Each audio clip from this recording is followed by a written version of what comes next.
Arvo Pērta ierašanās koncerta vietā Allaž ir kaut kāds sevišķs notikums tajā vidē, kur tas notiek. Jo Arvo Pērts ierodās ne gluži uz visiem koncertiem, kur viņu aicina. Un mēs varam būt tikai lepni un priecīgi par to, ka mēs varam saukties, un mēs tādi varam būt Arvo Pērta radošie dombiedri, ka mēs varam ikdienā gan šeit Latvijā, gan pasaulē nepārtraukti atskaņot Arvo Pērta muziku. Šī muzika ir tāda, kas ir vajadzīga un nepieciešama pilnīgi jebkuram, es esmu pārliecināts, jebkuram un jebkādi muzikāli domājošam cilvēkam.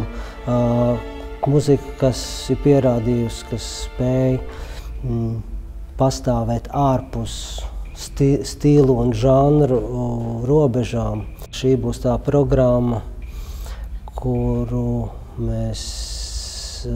kuru mēs veidosim jaunāko Arvo Pērta autorplati, ko izdos slavenā ECM izdevniecība. Kvalitātes zīmi piešķirs diriģenta Tino Kaljustas klātbūtne, kas nepārprotami ir Arvo Pērta.